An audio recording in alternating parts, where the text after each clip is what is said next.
Y'all want him to win? Y'all changed all the rules so he can win. These are the facts. I go down the lane. So these are the I get facts. my ass beat. You see pictures of Michael Cooper scratching Larry Bird's jersey off, right? You see Kevin McHale slamming Kurt Rambis to the floor. You see Dr. J, fine on Bird, right? Everybody getting hit. Oh, but he can't get hit? So we're gonna change all the rules so he can dunk because they marketing him dunk. But he can't get hit. I feel Zay on that part, but you know what I'm saying, like, it's bad. Like, come on, yeah. That was like, how long ago?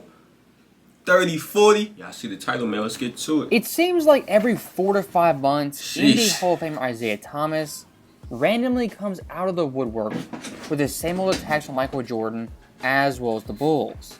And look, nearly 4 years removed from The Last Dance, the documentary that reignited all these old... That's why I'm starting to think, bro, it's got to be just to keep their name relevant, tactics like that. They got to just be trying to do certain things just to keep their names in the headlines. Old feelings and old rivalries.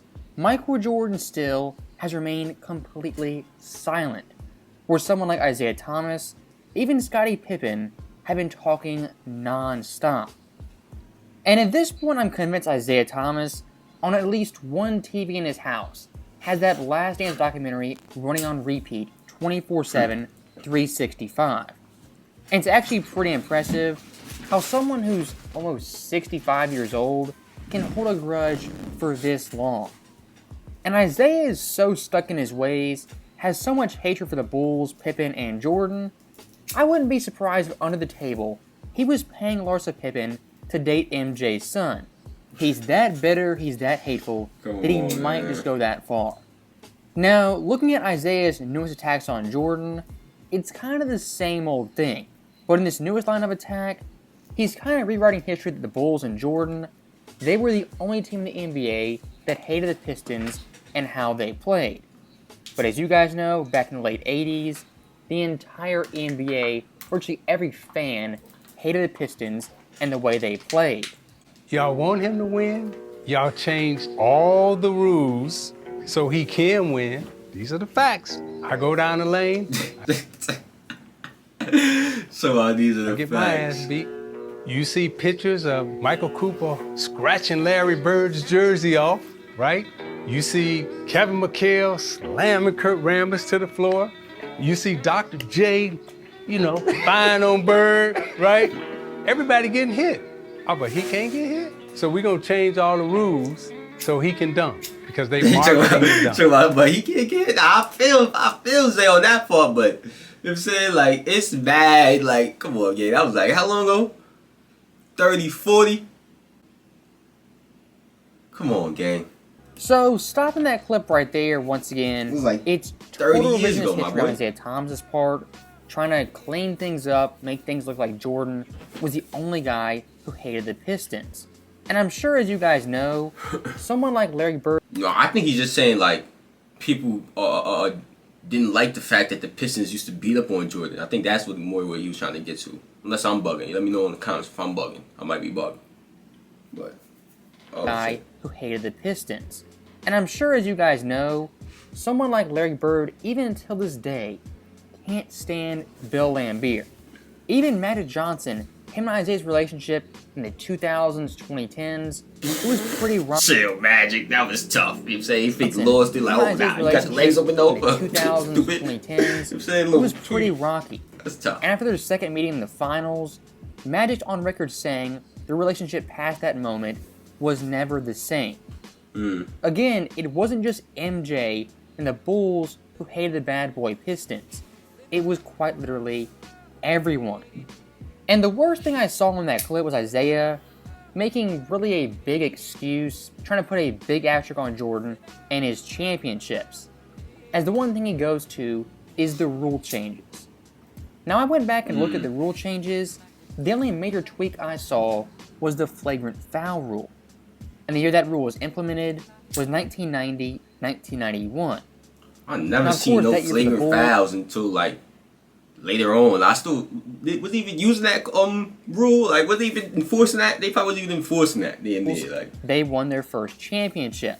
How many But flagrant is it fouls that was black called that and white, season? the flagrant foul rule, led to Jordan and the Bulls finally winning a championship? I don't think so.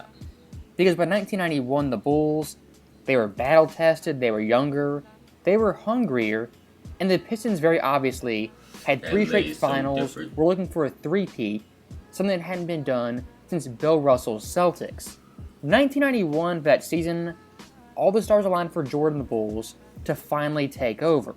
I don't think the flagrant foul rule was the definitive thing that pushed them over the edge.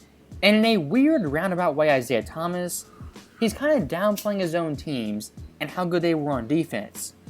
Yes, they did foul hard, they took cheap shots, but their actual defensive play, when they were playing straight up, zone, man-to-man, it was some of the best defense of all time.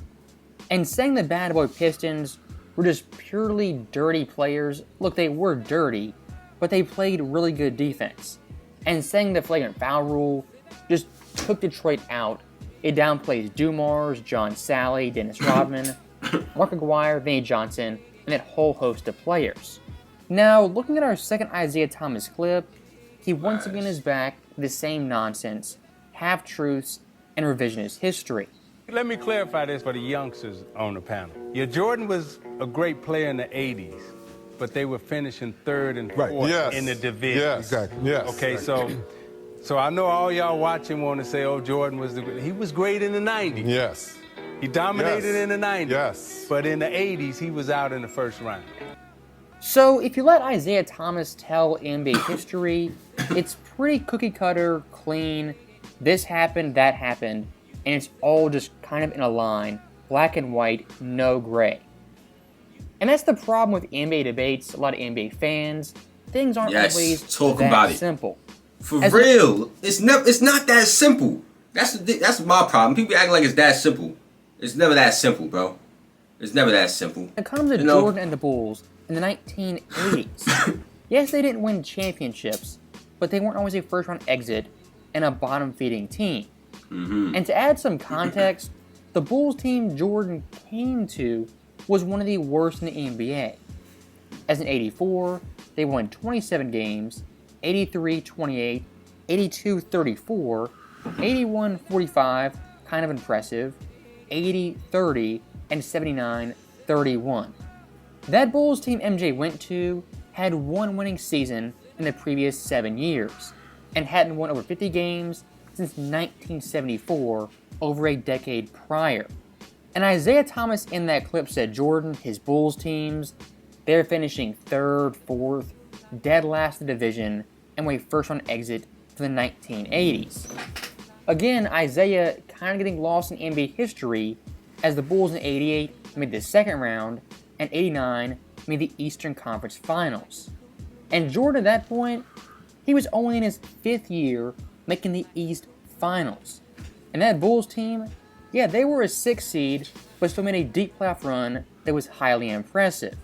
And to contrast that with Isiah Thomas, holding him to his own standard, Isiah by his 5th year had missed the playoffs twice and had a total of 1 playoff series win.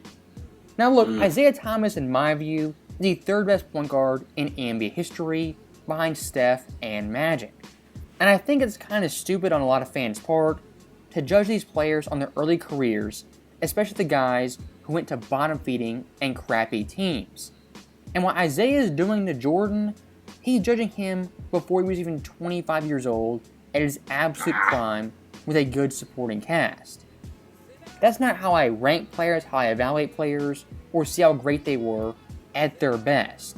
As Isiah at his best, was a 2-time champion, made 3 straight finals, and the 2nd best point guard of the 1980s. And just like for Jordan, adding that context, the Detroit team Isiah went to had no prestige, no history, really no nothing. As in 81, they won 21 games, 80-16, 79-30, and 78 only 38. What Isiah Thomas did for the Pistons, in a lesser degree, is what Jordan did for the Bulls. He took a team and a franchise that had never won anything and made them a perennial champion that won multiple rings.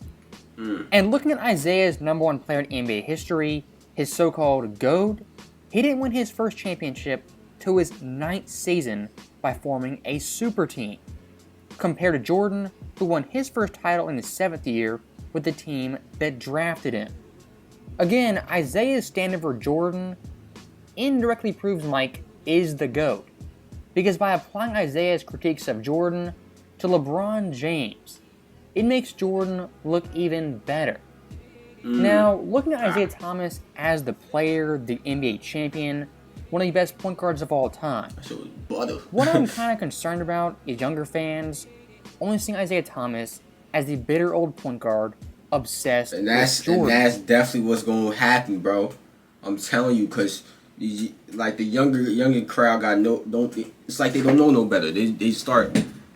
Well, a lot of NBA fans don't know no better too. People just start using their feelings and what people how they feel about this player now, cause how they're talking on the media, the things they're doing. You know, they let that affect how they critique that player's career, instead of just separating the off court and the on court. You know, on court and off court, two different things. You know what I'm saying? Like, in my opinion, like, there's obviously some off court things that matter, but most of the time, you know what I'm saying? So. Because look, Isiah Thomas, in my view, is one of the more underrated players in NBA history. As many don't know, Isiah Thomas sacrificed his own game, his stats, his points, his assists to win championships. And sadly, 20 years from now, 25, 30, Isiah's overall legacy might be tarnished by his hatred You of gotta stop Michael doing Jordan. that too, bro. As always, thank you guys for watching. Hope Letting you the enjoyed. feelings getting involved and all that, man. You gotta stop doing that, bro. I don't like that, bro. You know, cause I already know it's coming. People gonna start hating on Isiah Thomas now, cause he been saying things he's been saying about Mike. You know what I'm saying? What goes around comes around, but at the same time, we can't act like he isn't one of the greatest point guards of all time. You know what I'm saying? But if y'all enjoyed this one, make sure y'all click on the last reaction, turn on post notifications, subscribe, share the video with your peoples on social media platforms. I'm out of here, man. Word.